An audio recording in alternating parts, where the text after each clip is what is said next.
Hoy nos adentramos en una de las obras más complejas y, por qué no decirlo, más herméticas del siglo XX. Vamos a abordar El lobo estepario de Hermann Hesse, pero no como una simple historia, sino como lo que realmente es, una incursión de una radicalidad asombrosa en los laberintos del alma moderna, una precisa y a menudo dolorosa anatomía de una crisis existencial.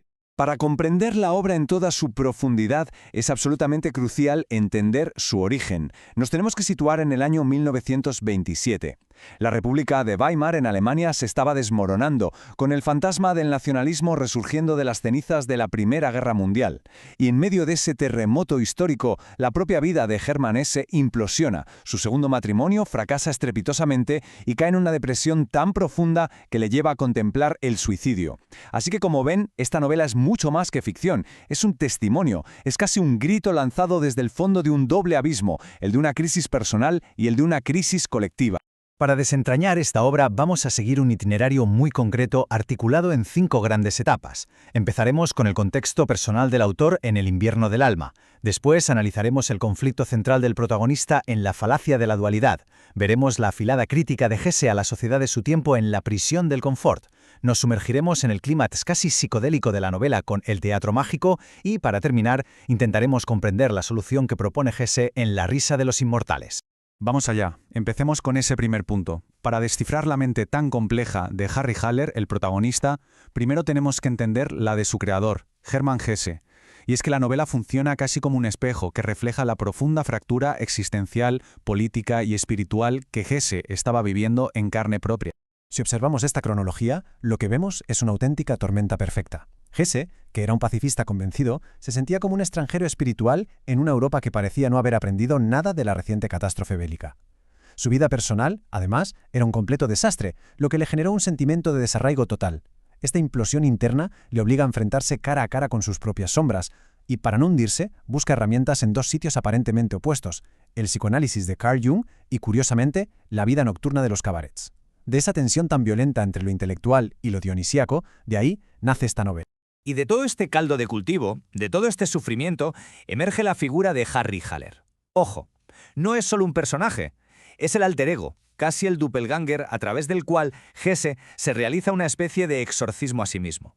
Haller se autodefine como un lobo estepario, una criatura dividida, atrapada entre 2 mundos que le resultan insoportables. Por un lado, la civilización burguesa, que ve como algo asfixiante y superficial, y por otro, la naturaleza salvaje de sus instintos, que le condena a una soledad terrible.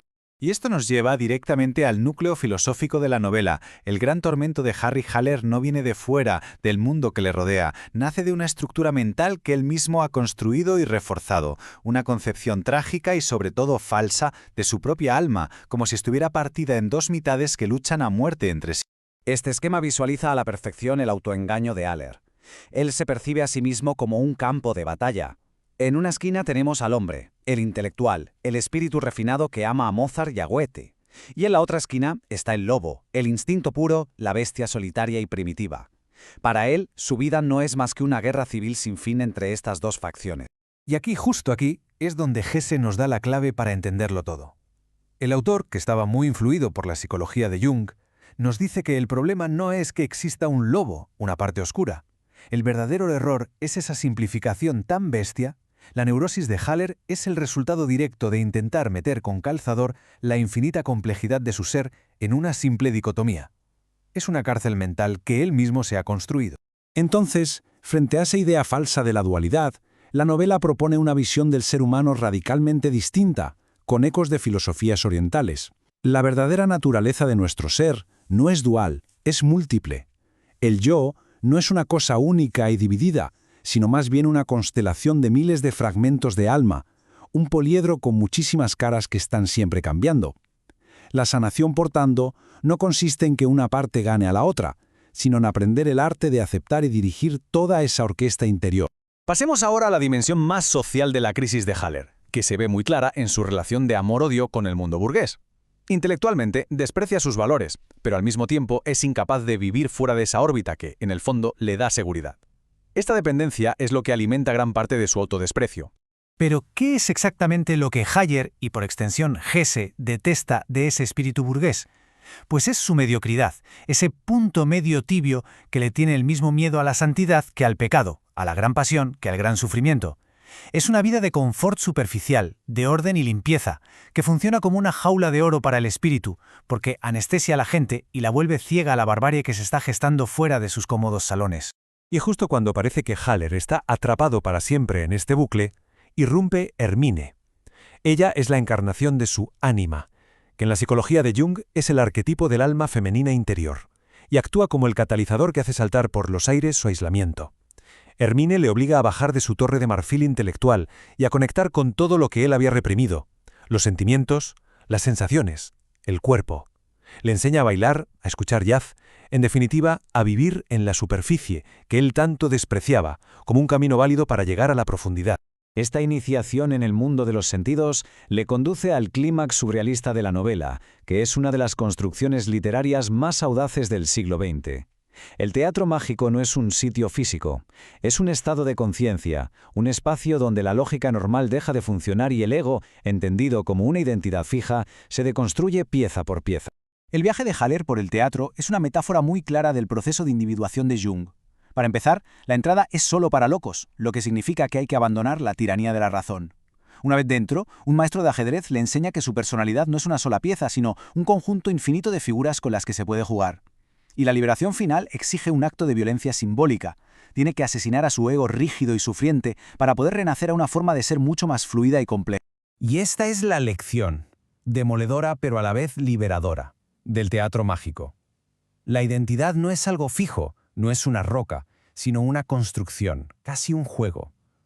La sabiduría no está en encontrarse a uno mismo, como se suele decir, sino en aprender a jugar con las innumerables piezas de nuestra alma, a combinarlas de mil maneras en la gran partida de la vida, sin identificándonos del todo con ninguna de ellas.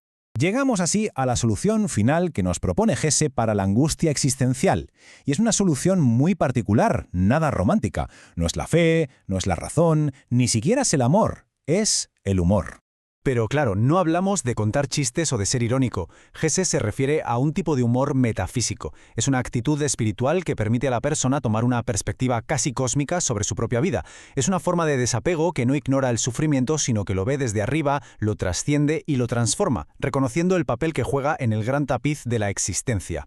Podríamos decir que es una especie de amor fati de Nietzsche, pero expresado con una sonrisa. El contraste aquí es muy revelador. La perspectiva humana, la de Haller, está atrapada en la seriedad, en el dramatismo de la vida personal. En cambio, la perspectiva de los inmortales, como Mozart o Goethe, es la de la risa divina, una ligereza que trasciende, una alegría muy lúcida, casi fría, que es capaz de ver la perfección del espíritu incluso en medio del caos del mundo material. Esta descripción es fundamental. No es una risa cálida, no es empática. Es fría porque está desapegada de los dramas del ego. Es clara porque nace de una comprensión total de las reglas del juego de la vida, y es alegre porque celebra la belleza de ese juego, con toda su complejidad, a veces terrible y a veces sublime. El objetivo final de Haller es precisamente aprender a reírse de su propia y solemne tragedia. Con esto llegamos a la conclusión. Y es muy importante entender que El lobo estepario no ofrece un final feliz ni una solución mágica. De hecho, Haller fracasa estrepitosamente en el teatro mágico. Se toma el juego demasiado en serio y acaba asesinando simbólicamente a Hermine. El final, por tanto, no es la crónica de una victoria, sino la aceptación de que el proceso de aprendizaje es imperfecto y continuo. Lo que nos deja la novela es una promesa, una declaración de intenciones, un manifiesto de resiliencia. Alguna vez aprenderé a jugar mejor al ajedrez. Alguna vez aprenderé a reír. Es la formulación de una esperanza agridulce. Es aceptar que la sanación no es un destino al que se llega, sino un arte que hay que practicar toda la vida. Es el compromiso de volver a empezar la partida, una y otra vez. Y así, al final, la obra nos devuelve la pregunta, convirtiendo la lectura en un espejo. Si la identidad es un tablero de ajedrez con infinitas jugadas posibles, la cuestión existencial no es ganar o perder, sino aprender a dominar el juego.